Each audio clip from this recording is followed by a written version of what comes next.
Modern computer application class 12 এর এখনকার ক্লাসে আমি যে বিষয়টা নিয়ে আলোচনা করব সেটা হচ্ছে how to solve HS practical questions.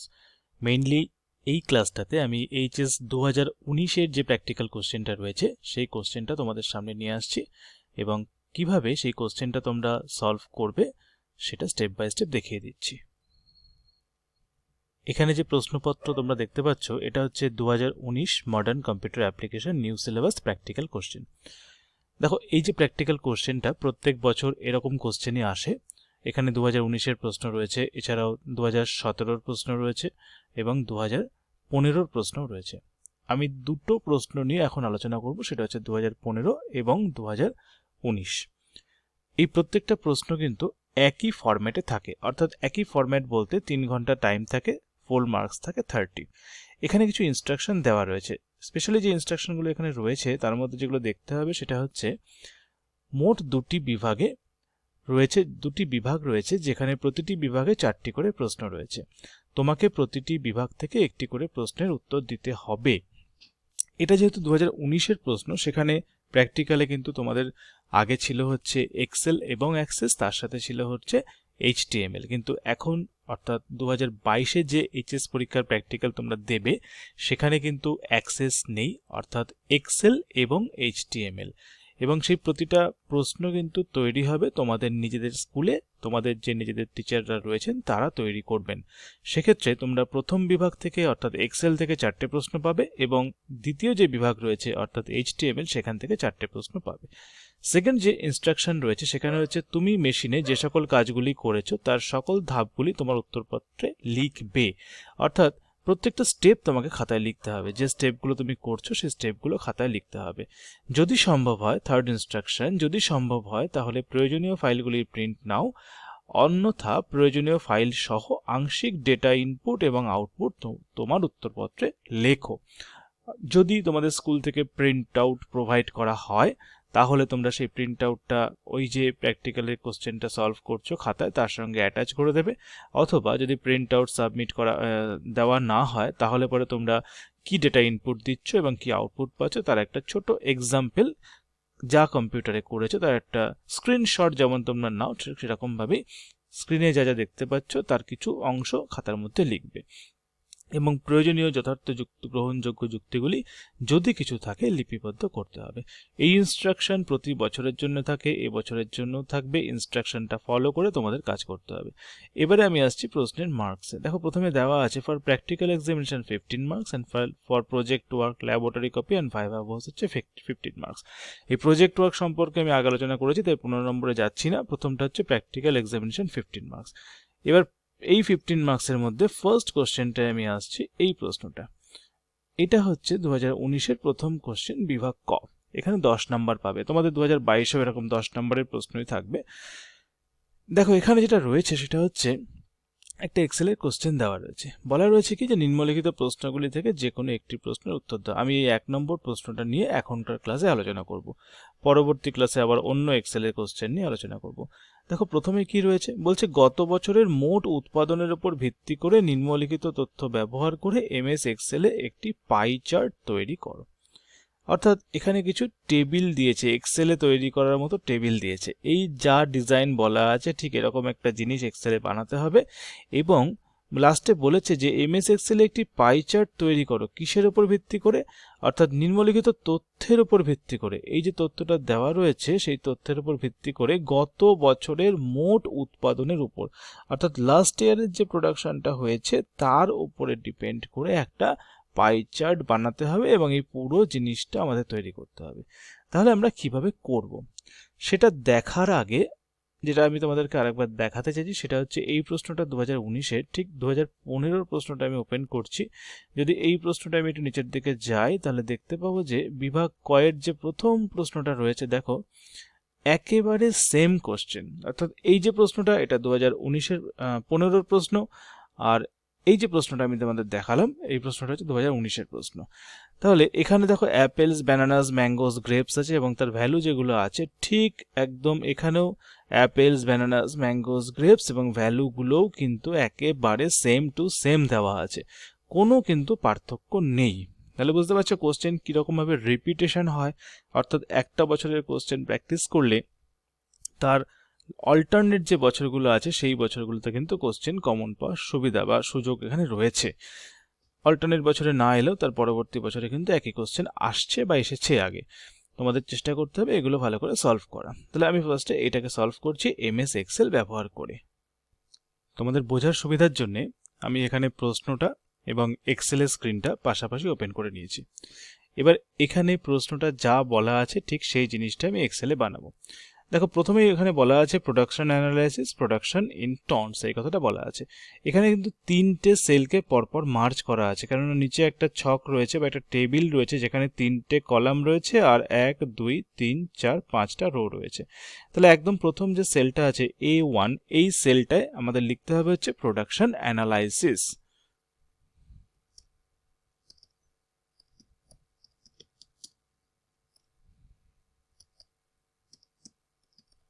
দেখো প্রোডাকশন অ্যানালাইসিস এই কথাটা আমি লিখলাম। এরপরে কি লেখা আছে? প্রোডাকশন ইন টনস লেখা আছে। এটাকে কিন্তু এন্টার দিয়ে যদি নিচের লাইনে লিখতে যাও গন্ডগোল হয়ে যাবে। এখানে একটা স্পেস দাও, স্পেস দিয়ে তারপরে ফার্স্ট ব্র্যাকেট শুরু করো। লেখো এখানে যা লেখা আছে প্রোডাকশন অ্যানালাইসিস, নাকি প্রোডাকশন ইন টনস লেখা আছে। প্রোডাকশন ইন টনস যেমন আছে লিখলাম, ফার্স্ট ব্র্যাকেট ক্লোজ করলাম, এটাকে ছেড়ে দিলাম, কিছু করলাম না, এটা যেমন আছে তেমন থাক। তোমাদের সবচেয়ে সুবিধা হবে পুরো জিনিসটা বানিয়ে নাও, তারপরে যা ফরম্যাটিং করা, যা মডিফিকেশন করা সেগুলো করো। তবে প্রোডাকশন অ্যানালাইসিসে আমি এলাম হচ্ছে প্রোডাকশন ইন টনস। এরপরে আসছি আইটেম, লাস্ট ইয়ার এবং কারেন্ট ইয়ার। আমি এখানে প্রথমে আসছি হচ্ছে আইটেম, আইটেমস, তারপরে লেখা আছে লাস্ট ইয়ার, তারপরে লেখা আছে কারেন্ট ইয়ার। ঠিক আছে, পরপর পেয়ে গেছি। তাহলে আইটেম, লাস্ট ইয়ার, কারেন্ট ইয়ার পেয়ে গেলাম। এরপরে আইটেমের নিচে নিচে কি আছে? অ্যাপেলস, অ্যাপেলস রয়েছে, তারপরে রয়েছে ব্যানানাস, ব্যানানাস রয়েছে, তারপরে রয়েছে ম্যাঙ্গোজ, ম্যাঙ্গোজ রয়েছে, তারপরে রয়েছে গ্রেপস, সরি গ্রেপস। তাহলে এই আইটেমগুলো আমি লিখে নিলাম। আচ্ছা, তোমাদের বোঝার সুবিধার জন্য একটু ফরম্যাটটা যদি চেঞ্জ করে দেই বা ফন্টটা একটু বড় করলে তোমরা দেখতে পাবে ভালো করে। এবারে তোমাদের বুঝতে একটু সুবিধা হচ্ছে নিশ্চয়ই। দেখো এবার যতদূর আমি করেছি এইটুকু জাস্ট লেখা হয়ে গেছে। এবার লাস্ট ইয়ারে যে ভ্যালুগুলো আছে সেই ভ্যালুগুলো আমাদের লিখতে হবে। লাস্ট ইয়ারের ভ্যালু কী আছে? 2300, তারপরে আছে 1200 অর্থাৎ 1200, তারপরে 4500 আছে, তারপরে 3200 আছে। প্রত্যেকটা ভ্যালু লেখা হয়ে গেছে। এবার কারেন্ট ইয়ারে 1600, এবারে 1900, 4300 আছে এবং 2900 আছে। এই যে ভ্যালুটা আমি এন্ট্রি করলাম, যে প্রসেসে এন্ট্রি করলাম, এই প্রসেসে তোমরা এন্ট্রি করতে পারো, কিন্তু সবথেকে সুবিধা হচ্ছে ভ্যালু এন্ট্রি করা। আমি পুরোটা একবার ডিলিট করে দেখিয়ে দিচ্ছি তোমাদেরকে। যখন ভ্যালু এন্ট্রি করবে তোমরা, তখন চেষ্টা করবে যে এইখান থেকে একটা রো ওয়াইজ এন্ট্রি করতে, অর্থাৎ অ্যাপেলস, দেন 2300, তারপরে হচ্ছে 1600। সুবিধা কি হলো? যখনই আমি এন্টার মারলাম ঠিক পরের লাইনে চলে আসছে। বোঝা গেল কি করলাম? তাহলে এই ছিল আমার ভ্যালুটা। এবারে এই ভ্যালুটা লেখা হয়ে গেছে। এবারে পুরো জিনিসটাকে আমি এখান থেকে সিলেক্ট করলাম, তিনটে কলাম, লাস্ট যে দুটো কলামের যে মিডল পোর্শন সেখানে গেলাম, মাউস পয়েন্টার চেঞ্জ হয়ে গেল, ডবল ক্লিক করলাম, এতখানি জায়গা নিয়ে নিল। তাই তো? কেন নিল? কারণ এই যে এ কলাম, বি কলাম এবং সি কলাম রয়েছে, এই এ কলামে প্রথম যে সেলটা A1, এখানে যতখানি জায়গা দরকার ছিল পুরো জায়গাটা নেওয়ার ফলে এতখানি জায়গা নিয়ে নিয়েছে। একটা কাজ করি, এবার তিনটে সেলকে মার্জ করি। সিলেক্ট করলাম, এবার কি করতে হবে? হোম অপশানে গেলাম, গিয়ে এবার মার্জ অ্যান্ড সেন্টার করতে হবে। তাহলে মার্জের যে অপশানটা রয়েছে এখানে ক্লিক করলাম, মার্জ অ্যান্ড সেন্টার ক্লিক করে দিলাম, হলো। এবার এটাকে ডবল ক্লিক করে দিই, এটা আবার ছোট হয়ে গেছে।